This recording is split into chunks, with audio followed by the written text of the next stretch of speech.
Assalamualaikum warahmatullahi wabarakatuh. Selamat pagi pemirsa, senang sekali Tawakal kembali menjumpai Anda, saya Farid Hasan.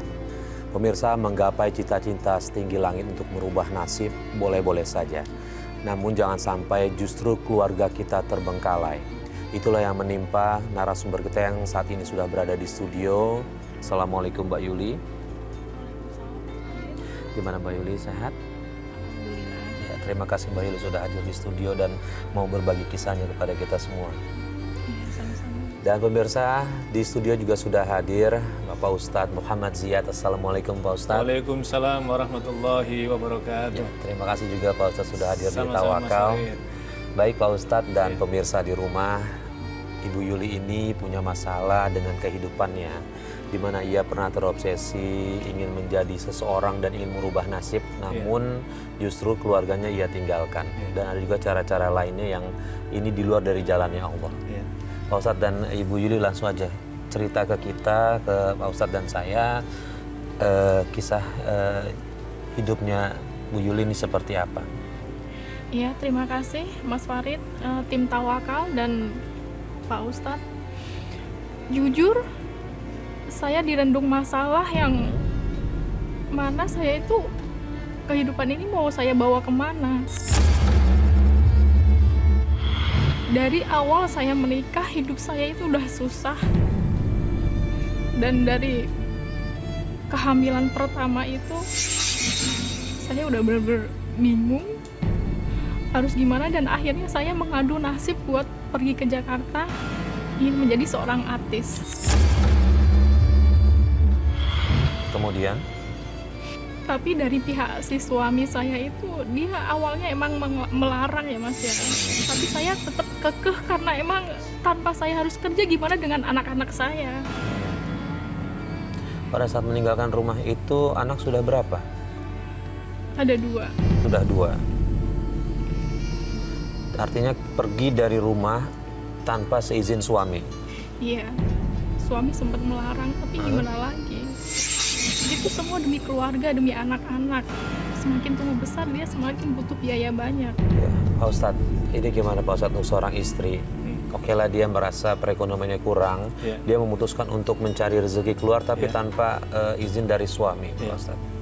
Jadi kalau dalam tuntunan agama, ketika pasangan suami istri, maka kewajiban istri itu kepada suami. Jadi bedanya ketika menjadi anak, maka kewajibannya kepada ayah sama ibunya. Tapi ketika sudah ijab kabul, maka seorang wanita harus tunduk dan patuh kepada suami.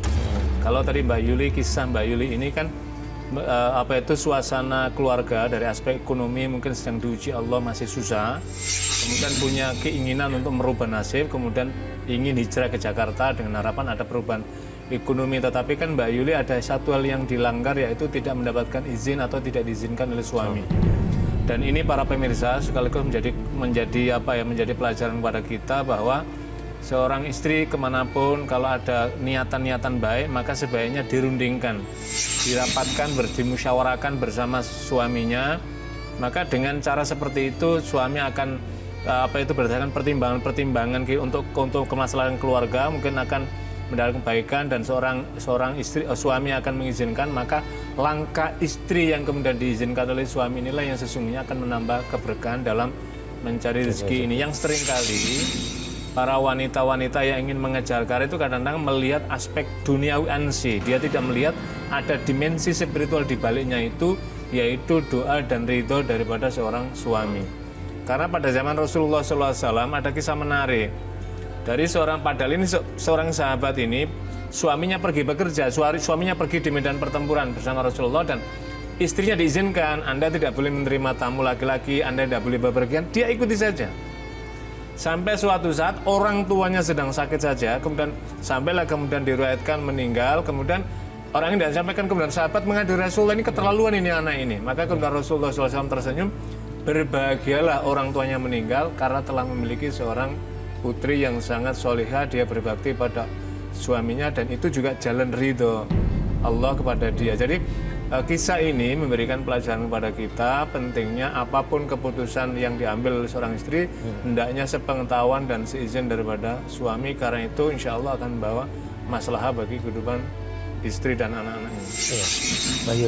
Mbak Yuli pada saat memutuskan untuk ke Jakarta, ingin menjadi artis, kemudian apa yang Mbak Yuli lakukan nih pada saat di Jakarta? Saya mengadu nasib Mas, ikut casting ke sana ke sini, akhirnya saya udah jadi peran figuran, ekstras pun saya jalanin. Dan saya ketemu sama teman seperjuangan itu Mas ya. Dia menyarankan saya buat pasang susuk. Oke, sebentar. Jadi dari usaha semua casting ke casting nggak pernah berhasil. Iya, nyampe saya itu pernah ketipu sama agensi. Saya udah ikut syuting, tapi akhirnya fee-nya nggak dikasih sama sekali ke saya. Fee-nya nggak dikasih sama sekali. Artinya dari semua usaha nggak ada yang membuahkan hasil begitu ya. Oke, sebelum saya nanya soal susuk nih Pak Ustadz. Ya. Pak Ustadz, apakah ini bagian dari yang itu tidak izin dengan suami itu Pak Ustadz? Kenapa dia agak susah sekali untuk mendapatkan rezeki? Bisa juga dan memang sangat mungkin sekali ya. Jadi keridhaan suami itulah yang kemudian akan membuka jalan rezeki kita. Harus difahami, harus dalam konteks dari situ. Dan yang kedua, proses kehidupan kita memang tidak mudah serta-merta kemudian Allah memberikan rezeki. Allah kan menggaransi bahwa kalau orang itu menikah maka Allah akan sempurnakan separuh urusan agama. Yang kedua, Allah akan cukupkan rezekinya. Makna cukup ini juga mesti sangat tergantung pada masing-masing individu. Lalu yang kedua, tadi Mbak Yuli tadi kemudian ternyata menemui beberapa jalan kesulitan. Saya kira ini mungkin bagian dari rangkaian tadi itu yang awalnya tidak saling merelakan tadi itu, sehingga kemudian akhirnya Mbak Yuli juga tidak tenang, suaminya juga mungkin dalam posisi yang tidak nyaman gitu kan. Dan kemudian ada langkah yang kedua yang dilakukan oleh Mbak Yuli, ada kemudian melakukan apa tadi, susuk tadi. Iya, pasang susuk dia. Pasang susuk. Apa tujuannya pasang susuk Mbak Yuli? Biar auranya kebuka Pak Ustadz. Jadi setiap ada yang ngelihat saya itu ada welas asihnya, ada kasihan sama saya. Tapi memang dari saya pasang susuk itu memang jobnya selalu ngalir terus.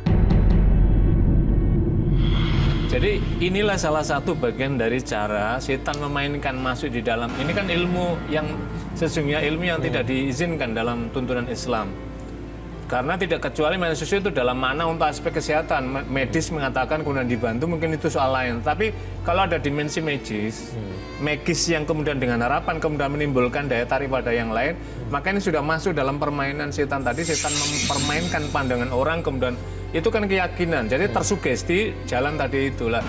Inilah yang dalam banyak kehidupan seringkali orang tidak menyadari dan terjerembab dalam praktek itu. Jadi untuk membuka aura maka kemudian bermainlah apa itu hal-hal yang diharamkan oleh Allah. Padahal sesungguhnya ada inner power, kekuatan dalam diri kita itu apa? Pesona dalam diri kita itu ya akhlak kita, pesona dari kita itu ya pancaran ucapan kita, pesona dari kita itu ya perilaku kita, pesona dari kita itu ya intelektual kita, pesona dari kita itu adalah bagaimana kita membangun interaksi komunikasi dengan orang lain. Maka saya kira dari sanalah pintunya, tapi tidak dengan cara-cara yang dimasukkan tadi. Ini kan masuk dalam kategori kahin ini, dalam perdukunan. Setuju itu kan karena ada daya magis tadi itu. Jadi Nabi SAW mengatakan begini, man ata kahinan. Siapa yang mendatangi suatu dukun, kemudian ia summa utumina, kemudian ia mempercayai ucapan-ucapan tadi, termasuk tadi itu kan masuk di sana, maka kata Nabi apa? Allah tidak akan menerima 40 hari 40 malam ibadah dia. Itu jadi bisa dibayangkan, orang satu kali ibadah tidak diterima saja.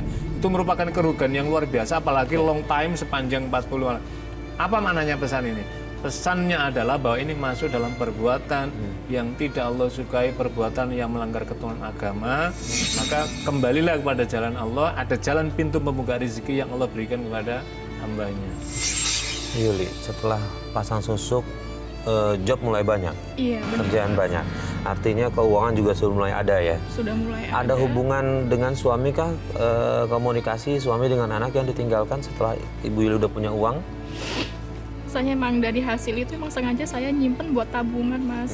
Tapi saya akhirnya pulang ke kampung dengan harapan si suami sama anak itu senang dan bangga sama saya. Tapi nggak tahu ya, malah mereka nggak akan mengenali saya. Malah nggak mau ngerti, nggak mau tahu keadaan saya seperti apa. Malah si anak menjauh dari saya, kenal aja enggak.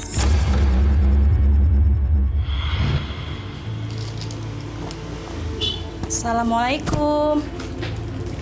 Dira, anak mama.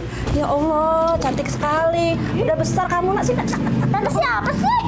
Dira, ini mama, nak. Ini mama. Ya, mama, sayang. Enggak. Sayang. Sayang, Dira. Ayo, ayah. Dira. Ini mama, Dira. Dira. Ini mama. Enggak. Dira, ini mama yang lahirin kamu. Ini Dira. Yuli, ngapain kamu balik? Udah pergi sana. Mas, kamu apain anak kita, Mas? Dia jadi lupa sama aku, Mas. Ya ampun, Mas. Dira, sini Dira, sayang, sini Dira. Enggak. Dira, sini Dira. Ih, stop. Sayang. Kalau benar tante mama aku, mana buktinya? Dira, maafin mama, Dira. Ini mama ada buktinya, sayang. Kamu tuh anak mama, sayang. Nih, foto kamu waktu kecil. Ini ayah, ini mama. Ini mama juga beliin oleh-oleh buat kamu. Ini sayang, pakai baju ini sayang. Ini baju buat kamu. Ini Dira. Sayang, pakai ya. Peluk ibu saya. Ibu kan. Dira. Dira ibu kan. Enggak, aku nggak mau. Ibu kan. Dira. Ayo. Dan pada akhirnya juga saya ngajak anak dan suami itu pergi ke Jakarta. Terus kemudian mereka akhirnya mau ikut. Tapi tetap aja suami itu nggak percaya, tetap menuduh saya kalau saya itu adalah wanita simpanan orang. Pak Ustadz ini udah sering kali nih mungkin suami udah lama nggak ketemu sama istri, begitu balik istri bawa duit banyak, dia pasti nganggap pikiran yang negatif gitu kan. Ini gimana nih Pak Ustadz nih untuk menyadarkan suaminya ini? Iya, yang pertama untuk menyadarkan suami tentu komunikasi. Ini kan akibat dari proses awal tadi yang ketiadaan adanya keterbukaan dan kejujuran masing-masing. Orang itu kalau terbuka, ada kejujuran masing-masing, maka orang biasanya saling tafahum, saling memahami. Kalau sudah saling tafahum, maka dia akan tafaul, saling bekerja sama. Jadi Mbak Yuli sesungguhnya punya misi mulia, yaitu ingin menambah kehidupan ekonomi keluarga, ingin meringankan beban kerja berat dari suaminya sudah bagus. Cuman kan tadi proses awalnya tadi itu. Yang kedua kemudian menggunakan jalan susuk tadi, saya kira itulah mungkin bagian dari yang dimaksudkan menarik aura tadi, ternyata bisa juga. Yang ketiga kemudian anaknya, karena ini kan proses anak yang seharusnya di dalam bimbingan, dalam asuhan. Kalau dalam konteks Islam itu ar-rodho'ah, menyusui anaknya itu sampai umur ini 2 tahun tadi itu, ternyata ini kan terputus. Jadi orang sering kali begini Mas Warid, orang sering kali, mohon maaf, ketika seorang ibu menyusui pada anak itu kan sering difahami hanya transfer physically, fisik ya, itu transformasi ASI kepada anaknya, tapi jauh lebih daripada itu sesungguhnya adalah ada transformasi kasih sayang. Ada kisah menarik ketika beberapa tahun yang lalu di Belanda, itu ketika bagaimana wanita-wanita karir itu ketika memutus hubungan kasih dengan anaknya itu, dan bagaimana suasana ketika menyusui suara batin orang tua kepada anaknya itu masih tersambung, maka kemudian bisa menciptakan satu alat yang kira-kira bunyi alat ini setara dengan ketika kenyamanan anak seorang bayi sedang menyusui ibunya itu, dan ternyata biayanya sangat mahal sekali. Di sana dijelaskan ini padahal sudah sekitar 10 tahun yang lalu ini peralatan ini muncul, itu untuk 6 bulan saja alat ini harganya setara dengan $1.000. Kalau uang kita kan sekitar 14 juta. Kalau 2 tahun berarti kan kali 6 udah berapa kosnya? Apa mananya? Jadi mananya adalah ada kasih sayang yang terputus, maka ketika Mbak Yuli ke Jakarta pulang dalam waktu yang lama tadi, anak tidak mengenal lagi, dan saya kira tidak ada rasa kepedihan yang luar biasa yang dialami oleh seorang ibu ketika dengan dalam tanda petik ada kesuksesan yang dia bawa, tapi ketika pulang dia sebenarnya ingin memberikan sesuatu yang terbaik pada anaknya, tapi anaknya tidak mengenal. Mbak Yul kan, saya kira ini adalah yang paling berat yang dirasakan batin seorang ibu yaitu saat itu gitu. Sehingga orang Jawa bilang hatinya tuh nelongso sekali kan begitu, merasa nggak ada. Ditambah lagi dalam tadi suami tadi, dan ternyata ketika sudah hijrah kembali pun suami ada kecurigaan pada Mbak Yuli. Inilah saya kira pentingnya para suami istri untuk saling membuka dialog dan kesepahaman supaya masing-masing tidak menimbulkan curiga. Yuli, setelah sudah sukses bisa dibilang begitu ya, bahagia hidupnya dengan suami sama anak di Jakarta? Tidak, Mas. Jadi suami menyuruh saya untuk berhenti bekerja, tapi saya tetap kekeh mau bekerja.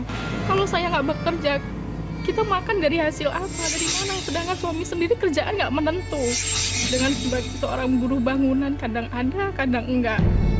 Setiap saya pulang kerja, selalu kita berantem.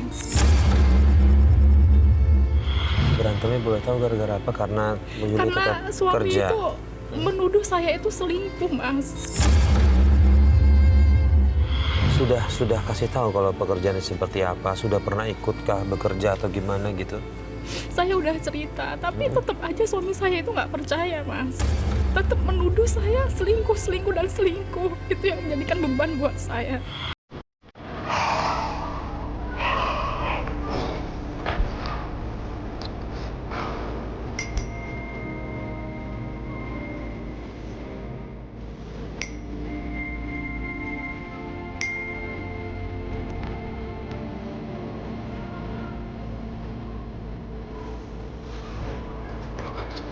Yuli! Yuli, bangun Yuli! Bangun! Yuli! Apa sih Mas Alan? Lihat ini SMS. Yuli! Iya apa sih? Kasar banget sih jadi laki-laki. Kamu udah berselingkuh ya? Selingkuh apaan sih? Ini buktinya, kamu nggak bisa mengelak lagi. Apa? Lihat ini, kamu sayang-sayangan ini, lihat sayang. Itu Sama teman lelaki saya, apa ini? Mas. Itu teman. Dasar wanita. Lihat ini, Aku apa buktinya? kamu sudah berani berselingkuh di belakangku ya? Aku cinta sama dia, Mas. Mas Dasar kasar. kau. Mas jahat. Kasar. Oke, terus kemudian hubungan rumah tangganya setelah sering berantem ada cerita apa lagi kah atau memutuskan untuk pulang lagi suami? Enggak. Pada suatu hari emang suami itu tahu kalau saya itu pakai susuk.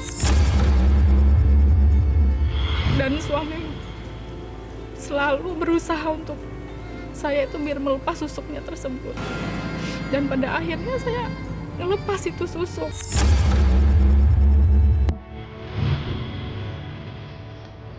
Pak Ustadz, istri saya pakai susu, Pak Ustadz.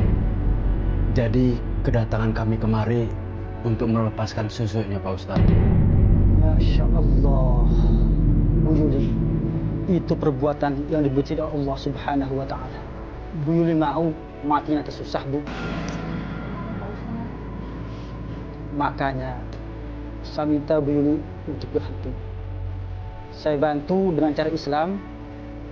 Bismillah, Bu. Semoga bisa terlepas.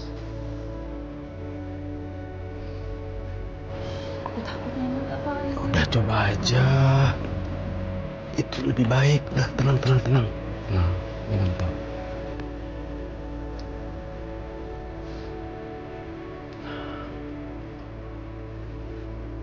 Minum, Bu. Tidak apa-apa, Bu. Minum aja. Ya udah coba. Udah minum. Biar hemat. Coba.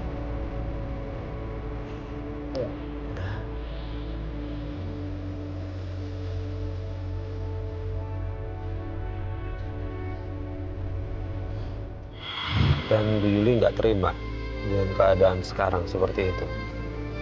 Sekarang gini ya, Mas. Saya mau terima atau nggak terimanya sebenarnya berat juga, karena itu saya demi keluarga. Semuanya demi keluarga. Saya mementingkan keluarga. Gimana dengan anak-anak saya? Oke, sebentar. Pada saat suami kerja, apakah memang benar-benar keadaan perekonomian rumah benar-benar nggak ada? Atau kadang ada, kadang tidak? Kadang ada, kadang tidak, Mas. Nggak mesti. Tapi apa salahnya kalau saya itu membantu suami? Biar kehidupan kita itu lebih layak lagi. Kasihan anak-anak.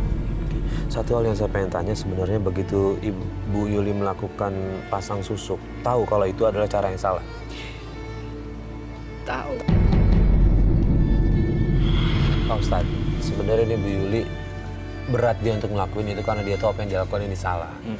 Cuma dia harus sepertinya melakukan pasang susuk seperti itu, Pak Ustadz. Tadi ada beberapa hal penting, Mas Farid. Yang pertama tadi, suaminya Mbak Yuli itu kan menuduh melakukan selingkuh, padahal Mbak Yuli berdasarkan penjelasannya kan tidak melakukan seperti itu.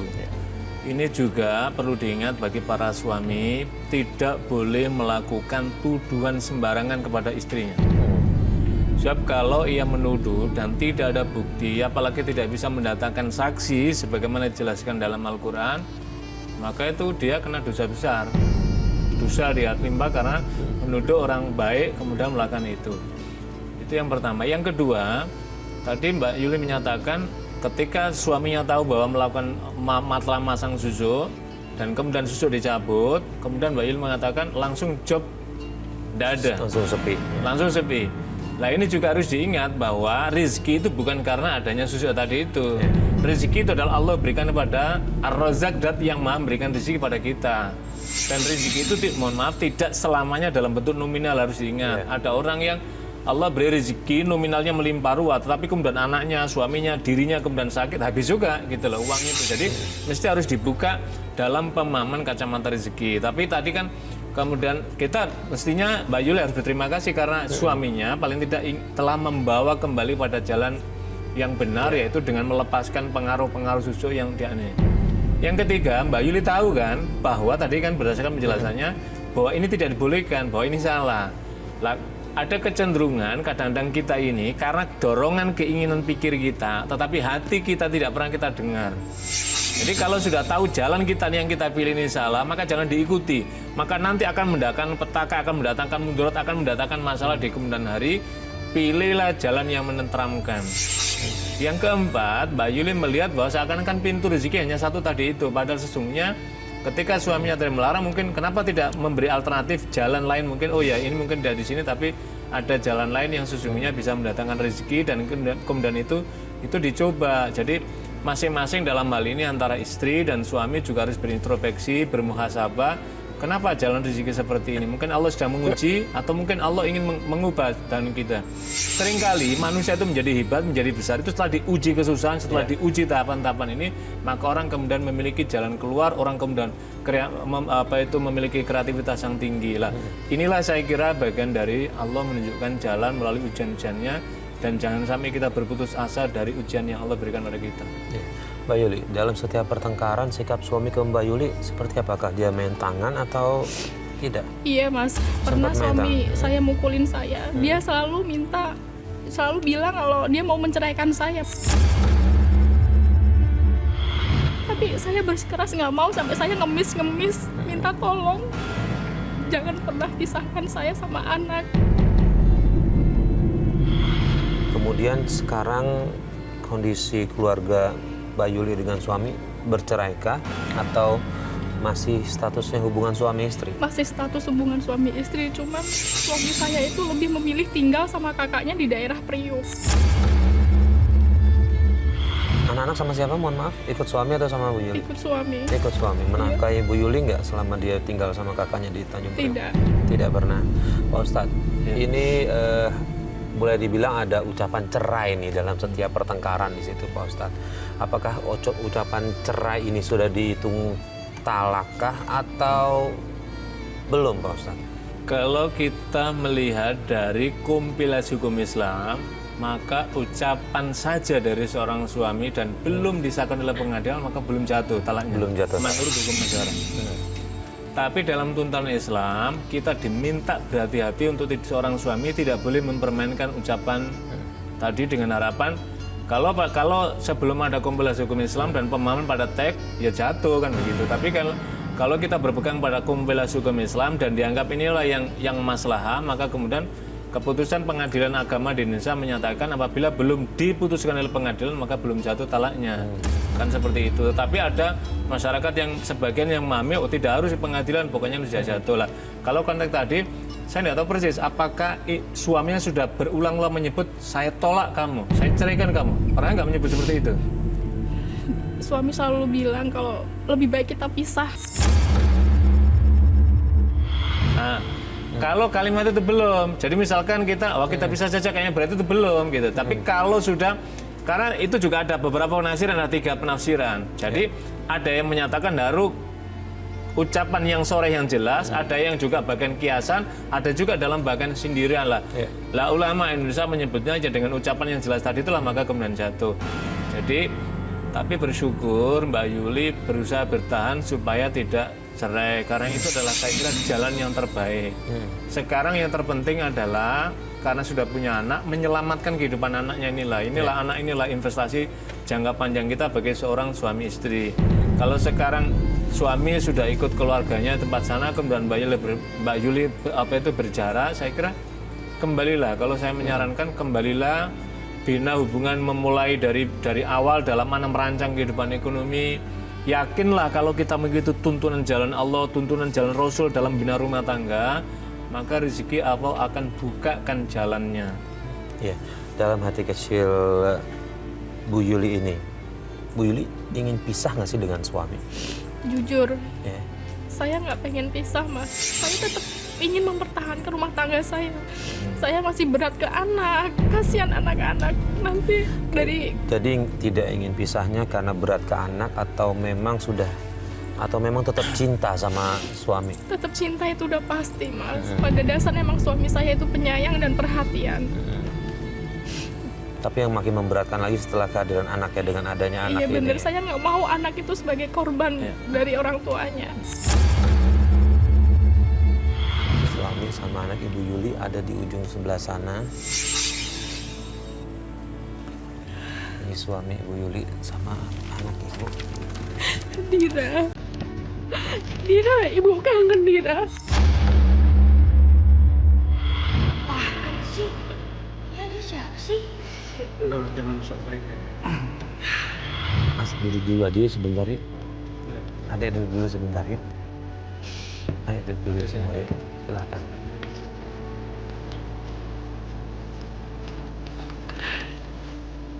Boleh silakan sini.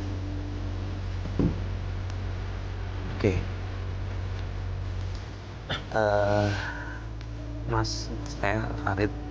Ya, mohon maaf sebelumnya kita langsung membawa Mas sama anak ke studio karena Bu Yuli udah jauh-jauh hari cerita sama kita dan kita hadirkan di studio. Dia sebenarnya menyesal apa yang ia lakukan kemarin-kemarin itu. Dia menyesal, sekarang dia ingin balik sama keluarga, ingin membina rumah tangga lagi dengan baik. Dan alhamdulillah Pak Ustadz lihat juga sudah hadir di sini, sudah memberikan tausiah kepada ibu. Kalau menurut saya sih, kenapa enggak Mas coba maafin istri Mas, sama anak juga, dia kangen katanya sama anak.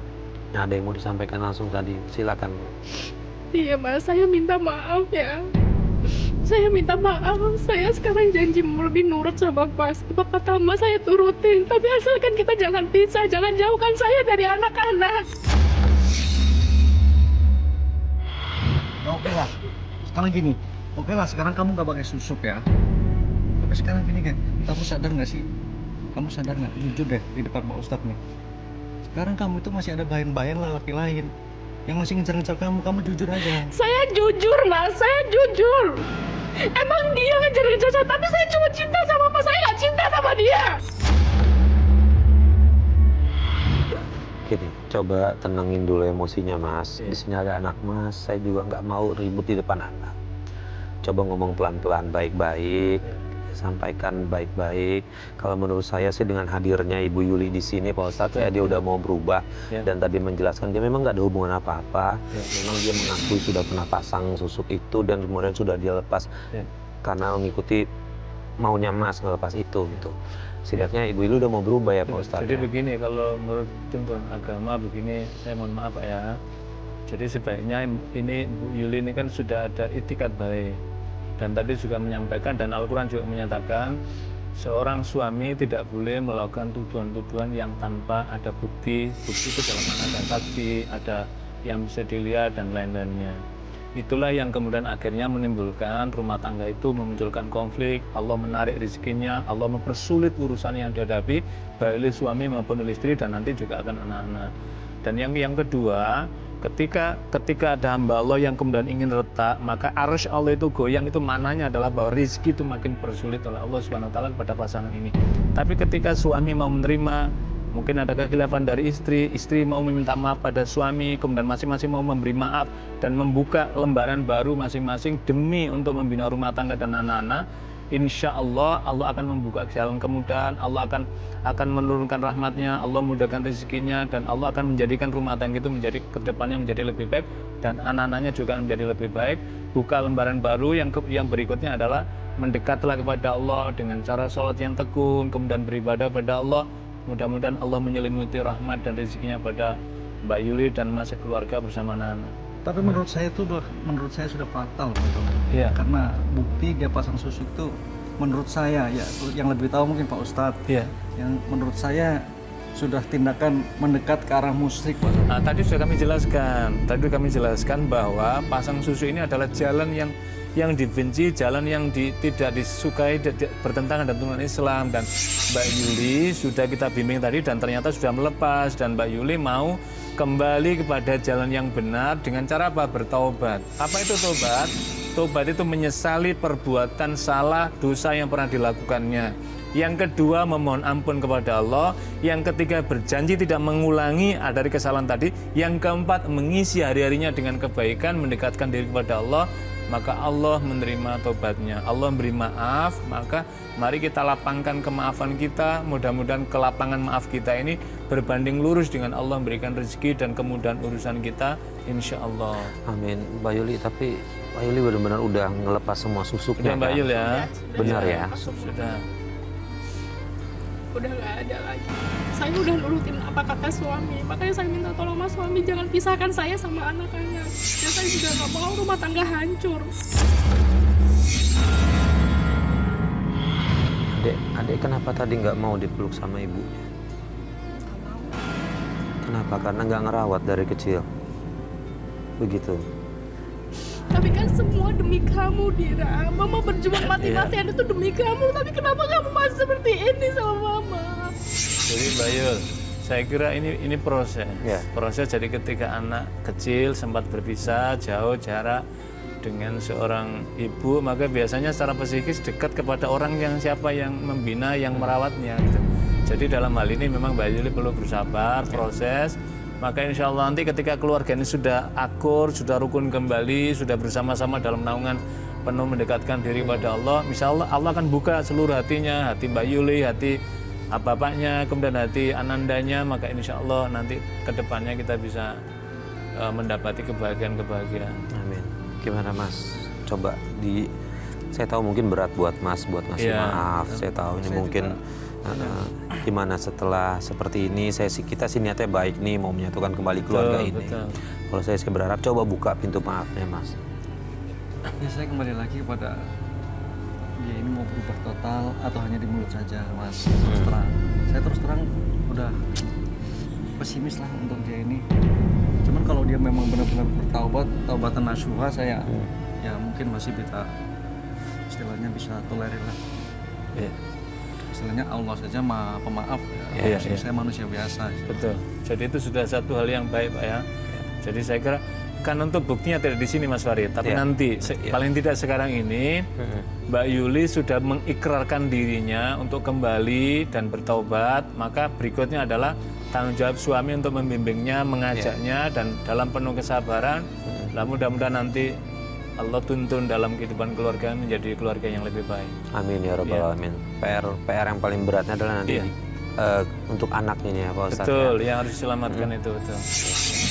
Kalau mau pengen anak kamu berubah, sayang sama kamu ya kelakuan kamu sama anak ya anak.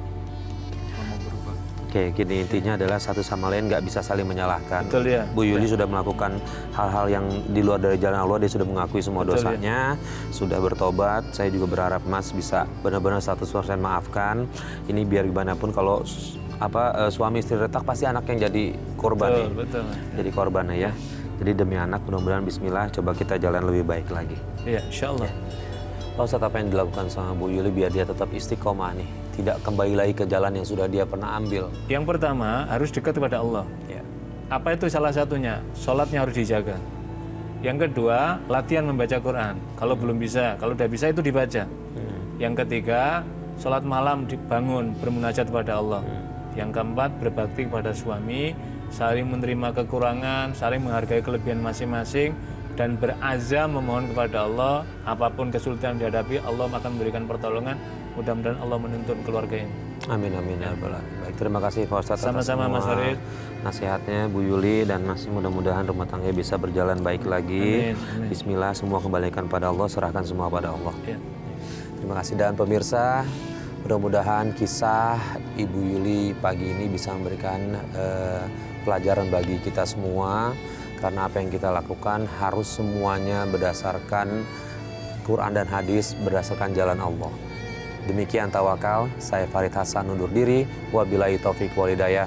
Wassalamualaikum warahmatullahi wabarakatuh. Waalaikumsalam warahmatullahi wabarakatuh.